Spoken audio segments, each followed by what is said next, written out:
So for this video, I had a bit of a joke on Instagram, big up to the Instagram followers, about my first paid job. Well, here it is. It's a Mark 25 Villiers.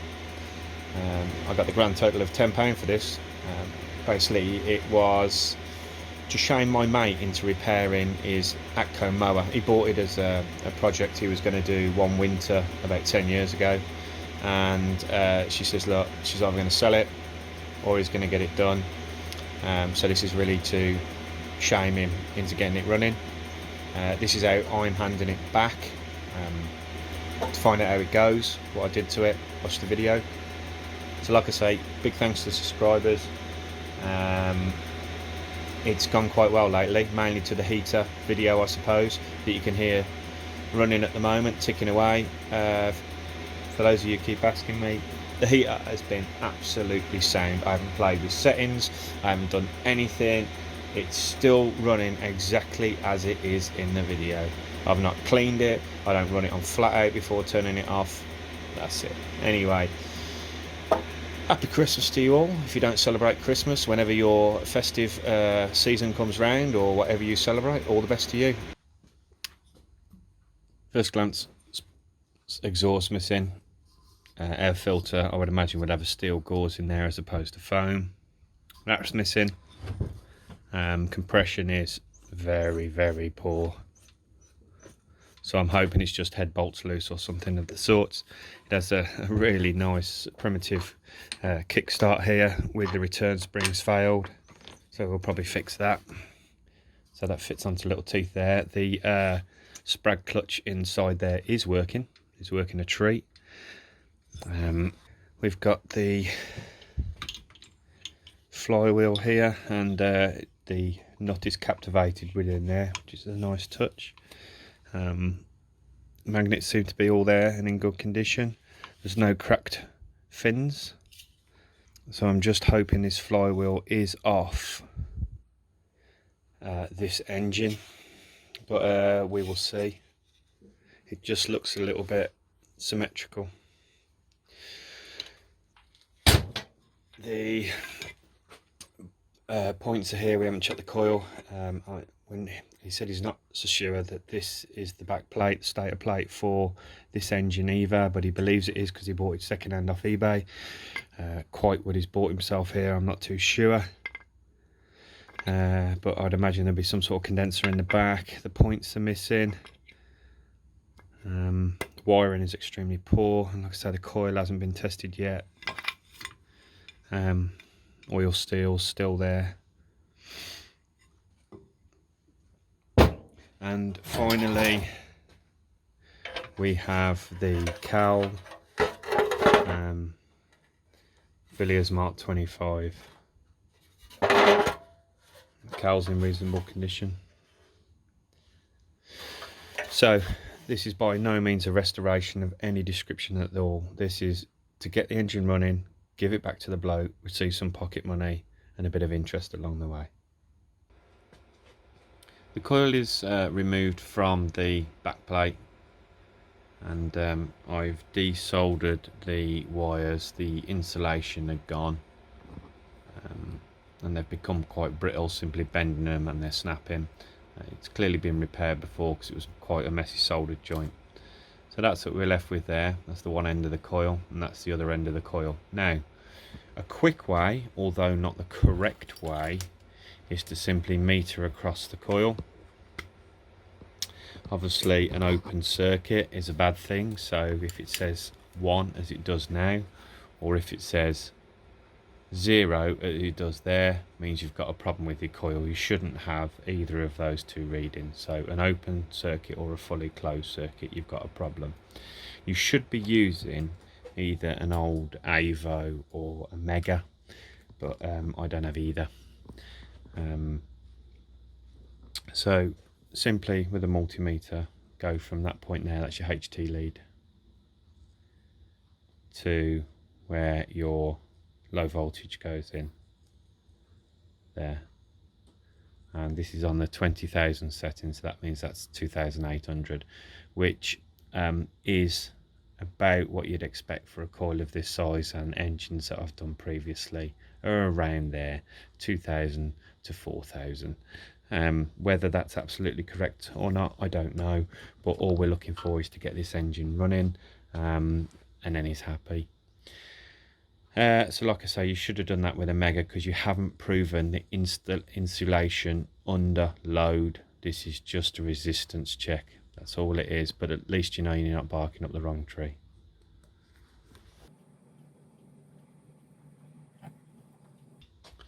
Got a piece of wire here, you can see what I've done. I've only took the insulation off in the middle here.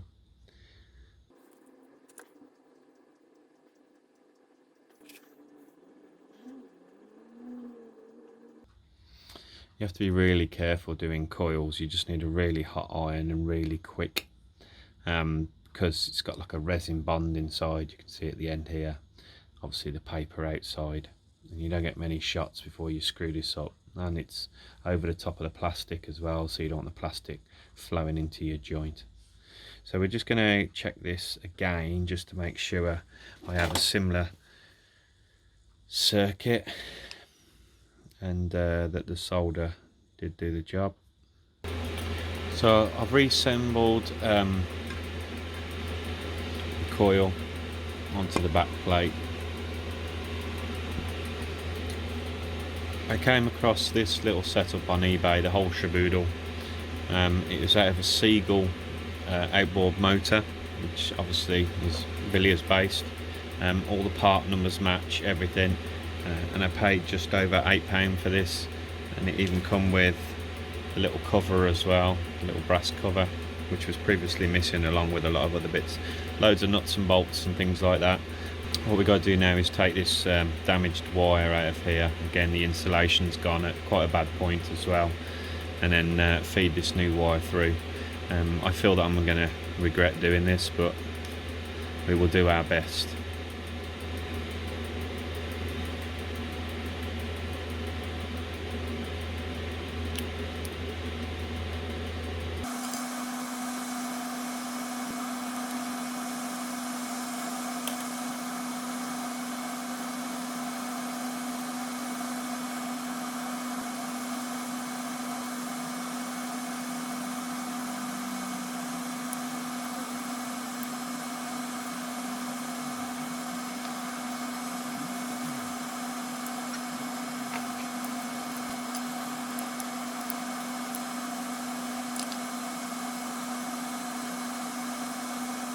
Just going to examine this little back plate, good old-fashioned toughenal, just for cracks and anything that might short the coil that we don't need it to. Looks pretty good, Nick. Thought it was cracked there, but it's not.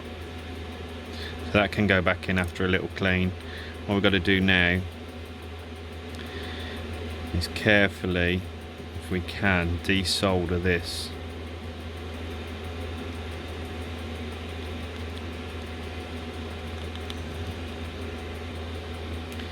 Right, just checking down there for any shorts in the condenser, suppressor, whatever. I'll carefully get that apart somehow.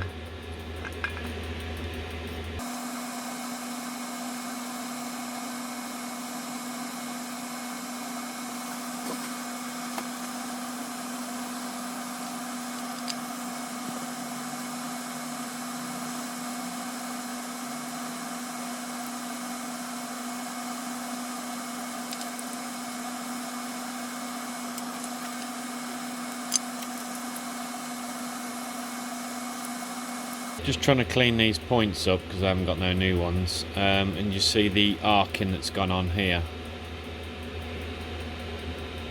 I'm going to try and get that arcing out of there and make it nice and smooth.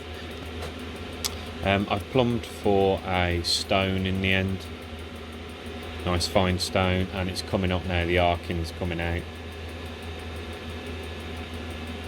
And you can see how square it is at the top.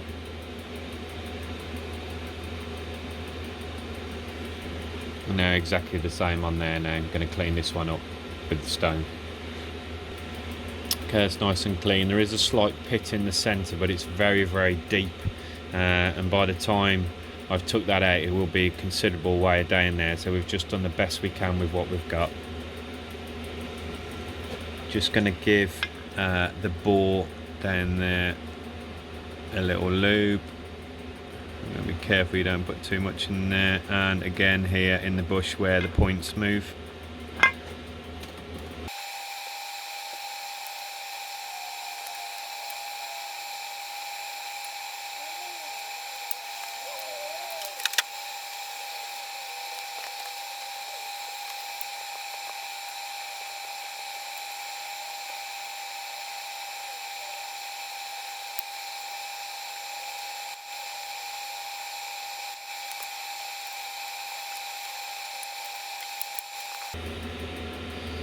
What I love about old-fashioned nuts is they're square at the bottom and a radius at the top. They're just the work that went into just a simple nut. And just now we just do not care, just banged out production crap.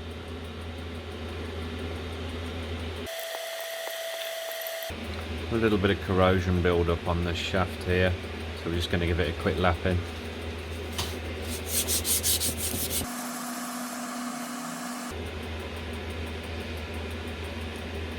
Got some Whitworth bolts for their PSWs.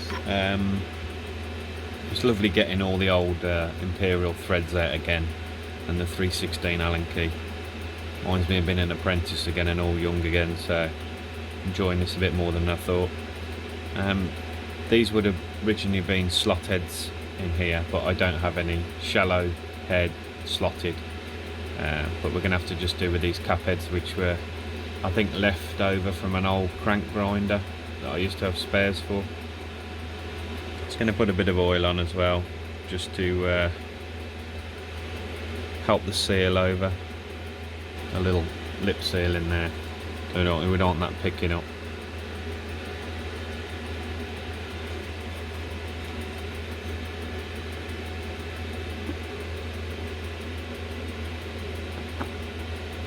Right, before we go any further and start putting the flywheel on, we need to sort out this lead here, which originally went here.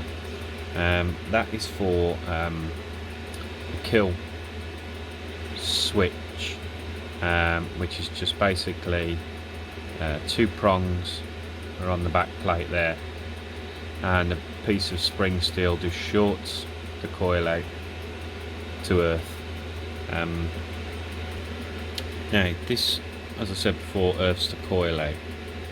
What we've got to check once we've done it all is that without pressing the spring on the back, or if we choose to do a switch in a bit, that there is no continuity between that and that. So this is the bolt that come out of there originally on the old wiring, and what I did notice was this was very loose in here. Now this hole here, if you put that bolt through, obviously that will create an earth with that. So what I've done is made this little piece of toughnell, turned it down, and that will go on here. The ID obviously for the bolt, and the OD to insulate it from the back plate. Now I don't know if this was one of the reasons this engine was took off, or whether it was arcing before, but certainly the coil would have arced to the back plate. Now we've got this insulator in here, and we've got this insulator here which goes on the back side of the plate.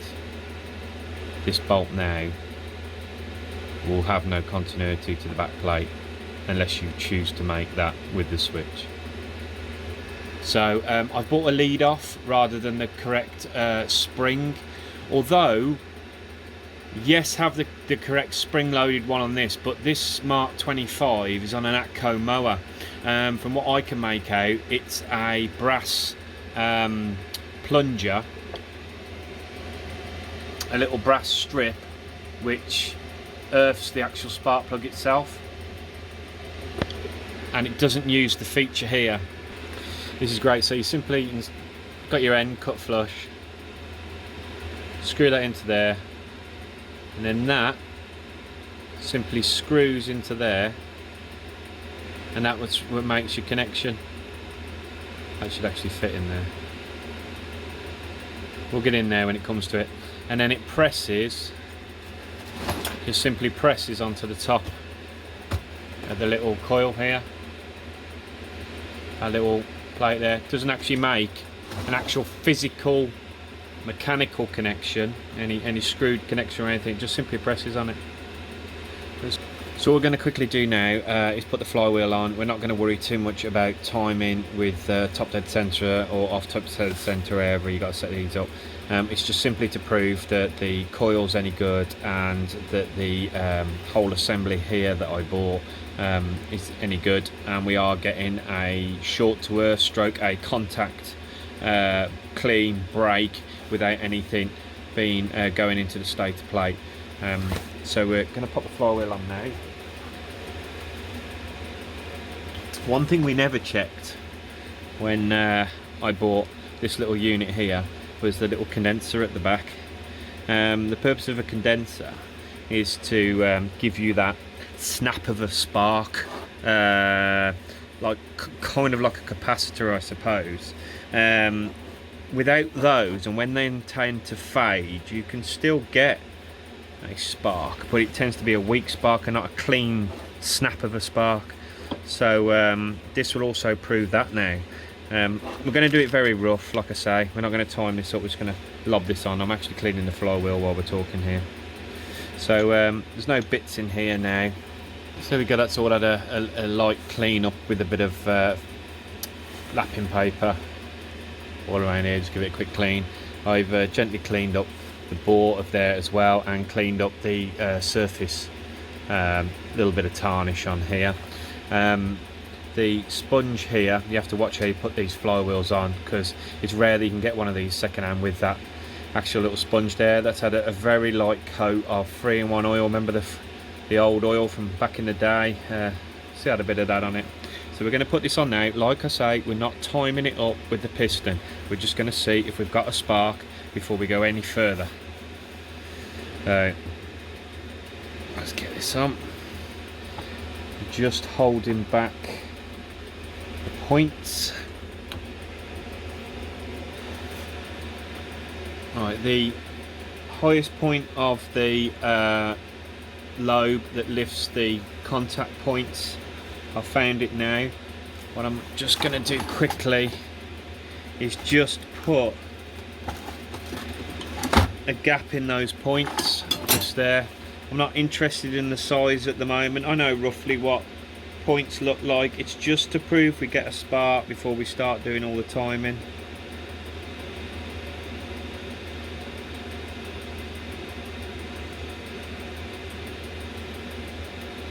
There we go, I think that should be enough.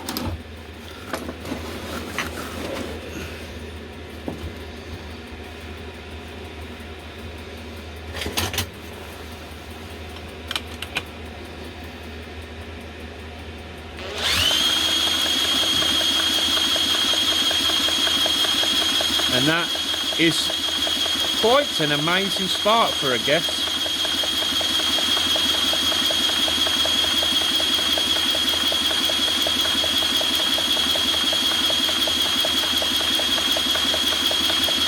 Right, that's a success then. Okay, what we'll do now is, do you remember that piece of wire that comes off the back of the stator? So what we'll do is just try and earth that for now. A bit longer.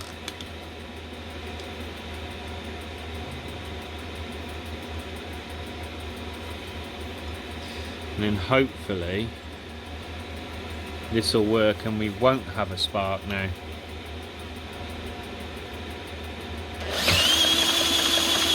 Right, well that's a success there, no spark. Just pull that off.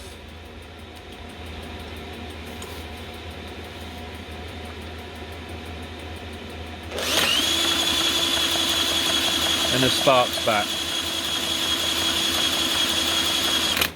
Okay, so brilliant, excellent.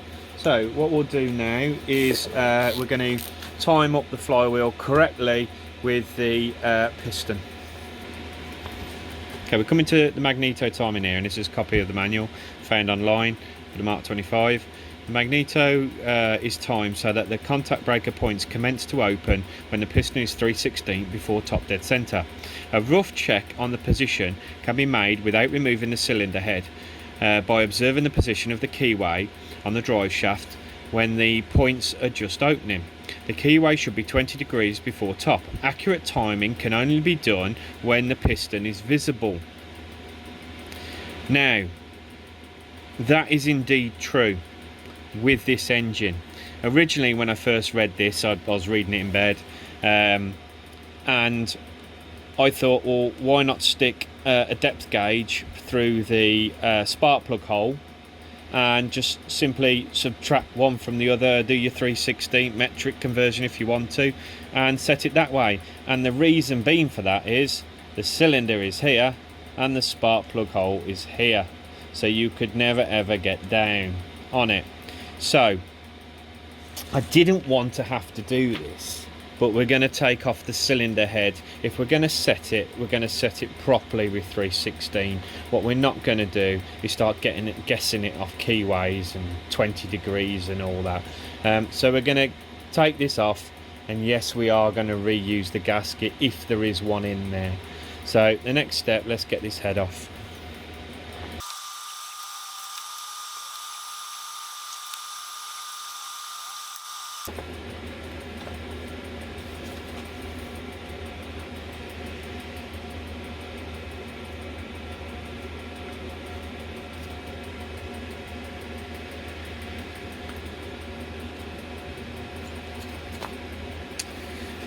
There's some corrosion around the exhaust valve, and the valve isn't actually moving, so I'm just hoping a piece of muck has got under there, because that ain't going nowhere.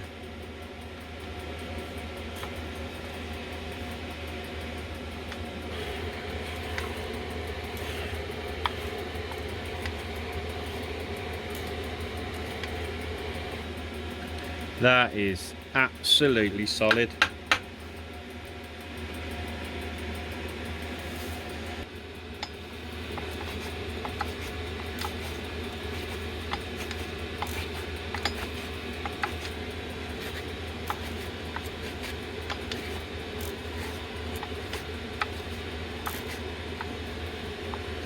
Okay, looking at the bore, it's in very, very good condition. There's no scores.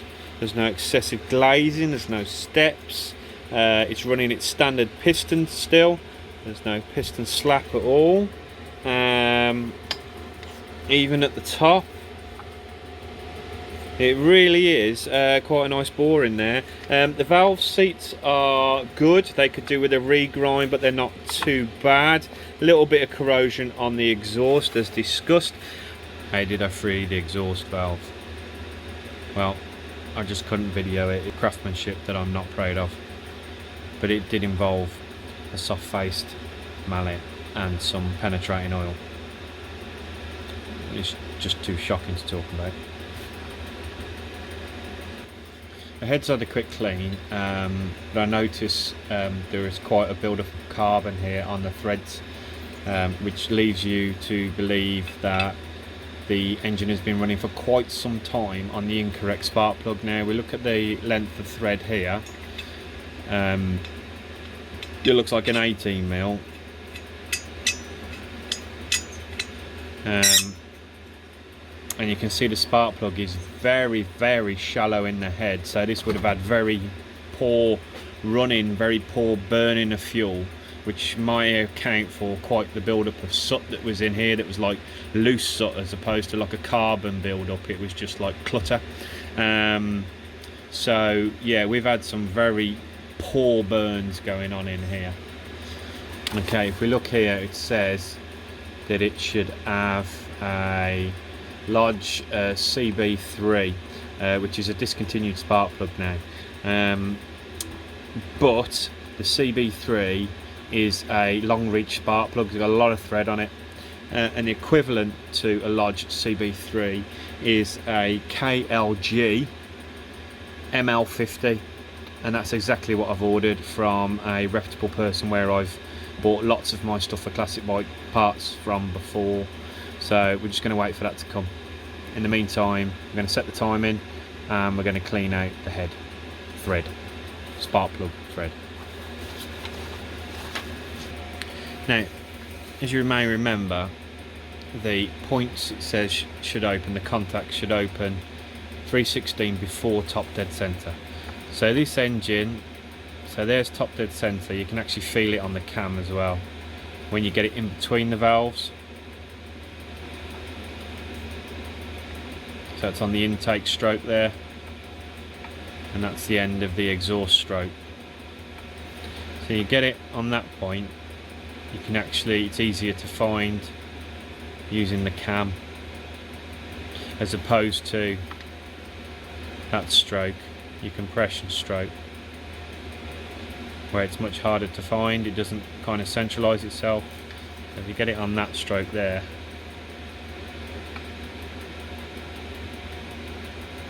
it basically centers itself.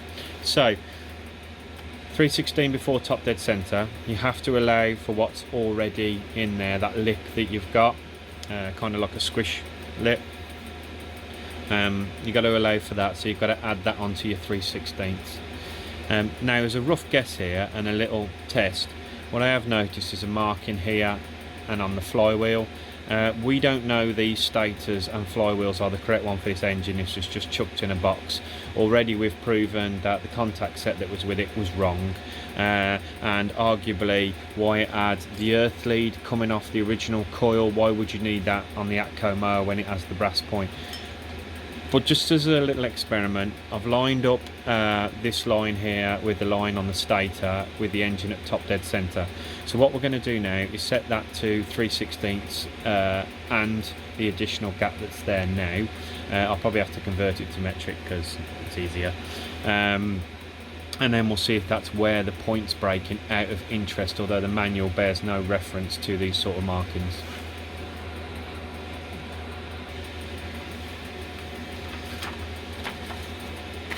So we've got the 3/16 before top dead center, which is equal to 4.75 mil. You've got to allow for the gap between the piston and the flush face of the block, which is 2.4 mil, which equates to 7.15 mil. So I've simply set my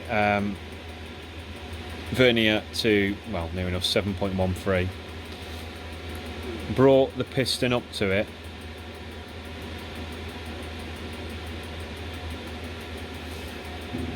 so it just touched the bottom here. So that now is set at 7.15 mil from the top of there.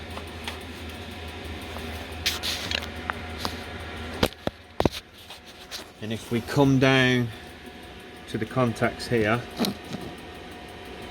it is hard to see, but they are just starting to open as the manual says. Incidentally, I have set these points, I forgot to say that. The points are set at 14 thou. That's 14 thou, which is in the middle of the tolerance, near enough, of 12 to 16 thou. So these are set at 14 now. If you guess it like we did earlier just to get a spark out of it, then this may be a bit misleading when the points first open. So yeah, they're set at 14 thou.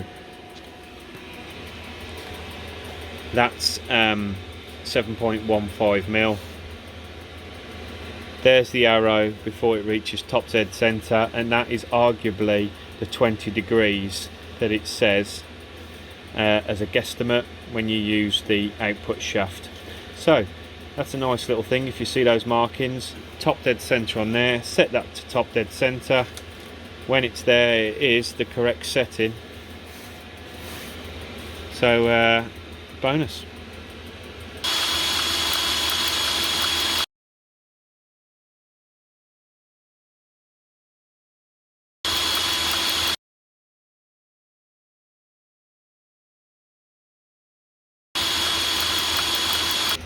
So before we clean this surface up, we're going to get this muck out of here. Now, scoff thee not, what I use for this is these cheap, they call them thread chasers, whereas really it's not a true chaser. What it is basically a thread with a slot down the centre of it, crudely cut. Chasers aren't like this, but do you know what? These are good because they are so crap. And what I mean by that is, this is the 18mm one, so they're coming in a pack of 2, and I've had these ones for quite some time. You can see the finish of how it's cut. It's like somebody's just ran down with a little angle grinder. But because they are blunt-ish, you don't tend to cut the thread. In the true essence, it is a chaser, but a poor one. Whereas if you put down brand new taps, due to the carbon build-up, the carbon being very hard, sometimes your tap can off-run and start cutting a new thread in here, or going on the piss and making an oval bore for your spark plug. So I really would recommend these cheap tacky China things. They do a cracking job of just cleaning the threads, and unless you're stupid and start hanging off a big breaker bar, it isn't going to damage your thread. They lock up soon, they're not too good at clearing, they're perfect for this job for being so bad. So, bit of oil.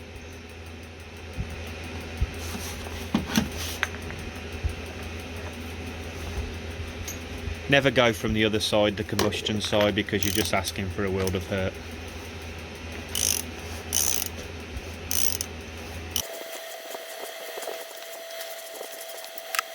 Right, it's just having a light oil stone at the moment, just to make sure that the face is true. I'm not going to start doing marking blue and surface tables and what have you. I can't see why it would be that far out, and it is stoning up absolutely beautifully. So we've got a nice even matte finish across here now. No heavy score marks, no gasket marks.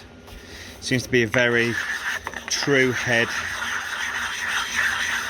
So we can just clean up inside here now with a bit of wire wool, bit of a wire brush, and then put it back together. Here's the difference between the new spark plugs and what come out. So you can see the difference in, if I put that there, there's the difference in the thread lengths there. So it's near on double what come out. And this is the modern day equivalent for this engine, ML50, by that company there. And now this little swing piece of spring steel comes across onto the tip that's on top of the brass plate. I mean, what beautiful old engineering that was. If this is a restoration, I'd have that mirror finish now, no swill marks, no nothing. I'd have all this nicely cleaned, not polished, but just off polished, because it never would have been polished. But yeah, beautiful, beautiful old-fashioned engineering, lovely simple engine to work on. Next we're going to see what delights the carburetor has for us. We're going to do a basic strip down on it. We're not going to remove it from the engine because it's just another gasket we're going to have to replace or do something with. We haven't got the luxury of the gauze that should go in there, so we're going to run it without. And we need to do a little something for some form of exhaust on here. It doesn't do engines any good to run them without exhausts on, not even for 5 minutes. It just heats things up. It does them absolutely no good at all. So we're going to have to, whether it's the wrong exhaust, whether it's a piece of pipe we make or something's going to have to go on here as well. Okay, all these components seem to be here. What I have noticed is the flat washer, although partly present, has got a big chunk out of it here. So that's a good area for air to get into the throttle body there. So we need to make some sort of washer for the top of here and seal that. I've never seen this type of choke before. I'm not familiar with this carburetor. One of the first engines I did was a Villiers engine with my father. It's where I learnt about engines. It's brought back some fond memories doing this engine actually. But it had the B12 carb on it, which is a much more modern carb to this, I suppose. And it had the quarter turn butterfly for your choke to obviously throttle the engine of air. Whereas this design, here's your main slider with obviously your fuel needle. What it actually does, so when you accelerate and this rises in there, raising the needle, this actually stays behind and continues to block the port. So yes, your fuel increases, but it throttles your air back. That's really quite novel. There must be a good reason why they've dropped this, whether it leaks or I don't know, but I really like that. I've not seen that design before. It seems to still have its detent. It locks in that position and it locks in the downward position. The spring clip is still present. It feels as though the seal's in there still. If it has got one, it certainly doesn't push through that easy. So yeah, that all seems to be there. Let's continue. Sometimes in these there is a little gauze. I don't know if that's going to be the case or not the case. Yes, there's a little gauze there, full of shit, as to be inspected, but at least it is in one piece and has not rotted away. It's a shame we can't take this apart. It appears to be sealed, like peened over. But that, I would imagine, used to have a mesh gauze inside there.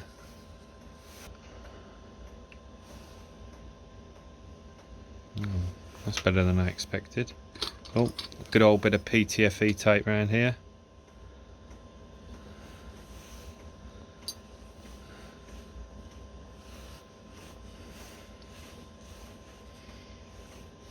Okay, so quite clearly before this was garaged or whatever you want to call it, hung up to dry, somebody has emptied the bowl. There's absolutely no muck in there. The float has got no holes in it. It's not corroded away. Just because it's brass, it doesn't mean it's not corroded. The jets are all clean. That's your primer there. See, it holds the floats down. That's all there. I'm not even going to bother taking this apart.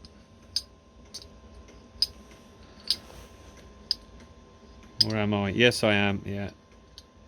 No, we're fine. The fuel shut-off valve in there does actually rise and fall. So for now, we're going to leave this as is. I'm just going to do a simple little check here and make sure that the throttle in there, just make sure that the butterfly is actually present in there from the governor. So I'm going to make a little seal for the bottom of here, make a little seal for there. That one is perished, so we need to find a seal for that as well. Seems like just an O-ring's gone on here. Yep, that's shot. Clean the gauze and get the thing back together. Let's see if we can fire this up. Right, the carburetor's back together now. I simply used O-rings rather than making gaskets, so I had them a pretty good size for there, and the bowl at the bottom. So that's all I've used is O-rings rather than making the proper fibre gaskets. We're going to put the tin work on now, make the exhaust, and then fire her up. Just going to give her a bit of fresh oil. Something about the smell of old oil, old combustion engine oil. Now get a little magnetic screwdriver and have a little fish around.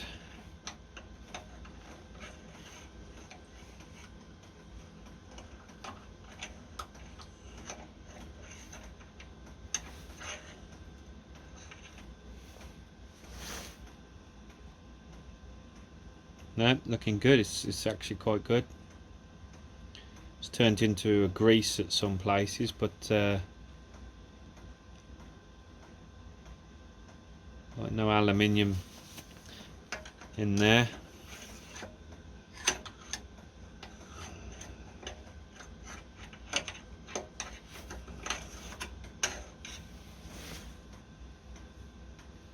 No bits of gears. Nope, looking good there. Pop some fresh oil in.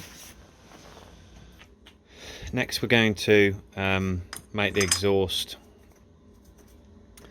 Now I'm not going to go and put a genuine Villiers exhaust on here. I haven't got the time to find it. The budget isn't there. I don't think he'd really care. I know there's some replica ones, the nice pepper pots that used to go on here. Again, expensive. So I've managed to get hold of a copy Honda exhaust. It isn't going to fit on there because the hole spacings are incorrect and the angle's incorrect, and the outlet will come off on all sorts of funny angles.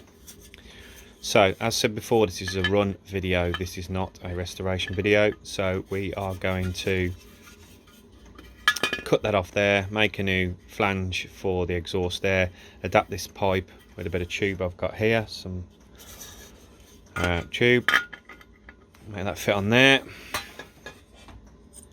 Here's a bit of offcut steel that I plasma cut one Sunday afternoon.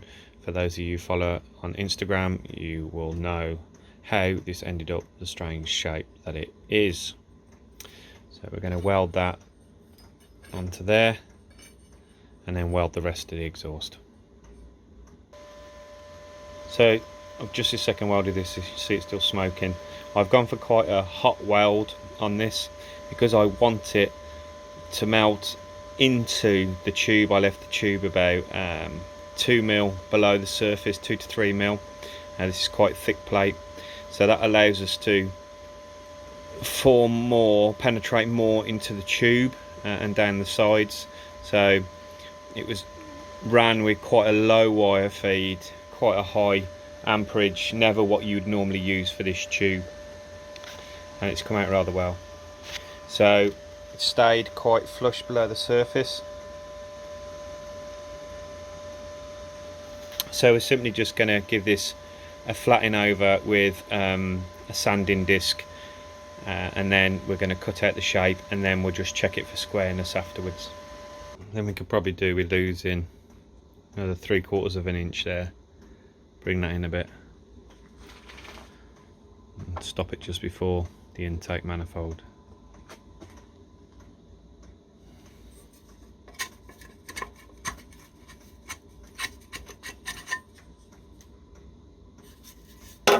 So originally it was my intention just to cut this off from the exhaust. The diameter of that weren't actually too bad, and I thought I might get away with it for the diameter it's on a Villiers engine. But that's what the profile of the other end was like. As it went into the exhaust, it's squashed, it's just like somebody's bent it over the knee and decided to make an exhaust. So that led me to remove the complete baffle. It's a high performance drilled baffle from the exhaust. This was simply done by drilling out this side, and then I just used the flattening disc until the well come down enough that we could just tap the inside of this out. So this enables us now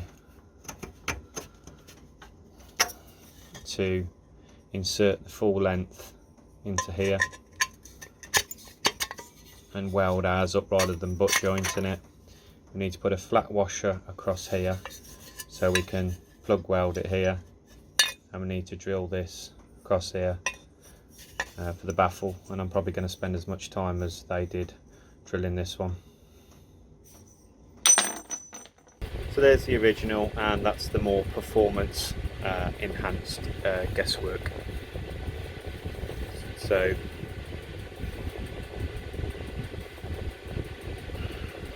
we're now going to weld this back in. I'm going to position it on the engine, get the orientation right, and then put a little spotter weld and then weld around here. I am going to MIG it, I'm not going to TIG it. It's not particularly good quality steel. Yes, it's thin, so we'll just turn the amps down a bit, but by the time I've cleaned all this up for TIGGing, it's just not worth it. It's all welded up now. Come out quite well considering how thin this is to how thick the tube was.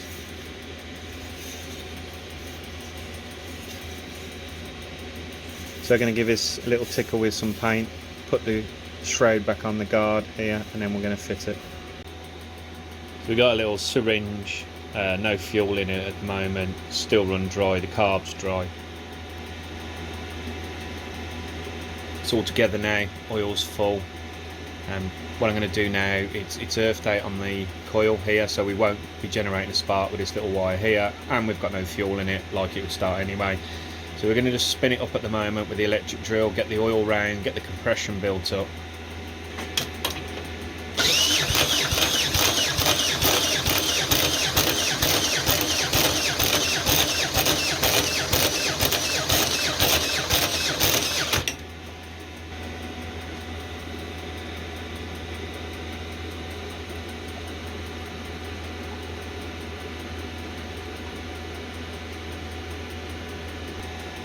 Just going to prime it now with a little choke on the side here. Putting a little bit of throttle on. I've set the enrichment of the carb up, which tends to be a good starting point for most engines.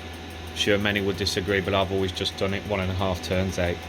Whatever engine I ever rebuild, if I don't know the actual what it should be to start with, I've always just done them 1.5 turns out, and then muck about with it once it's warm, once it's been running for a bit, which we will come to. So let's try it. Alright, so we'll take the earth off.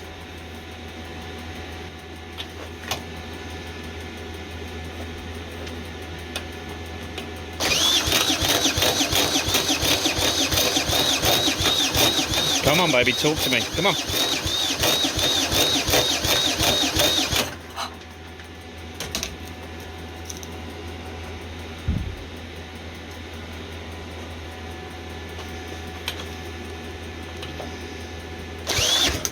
Oh, come on, you can do it.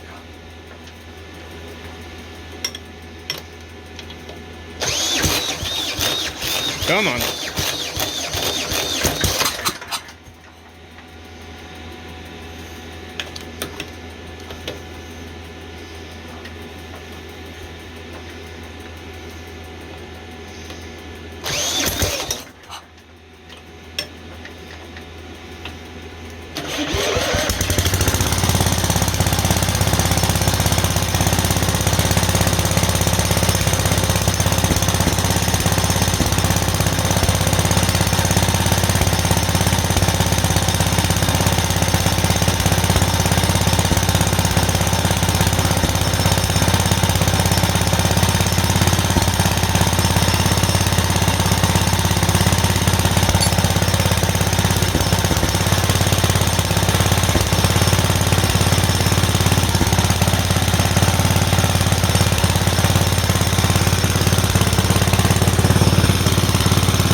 So there we have it, a bit of a success there.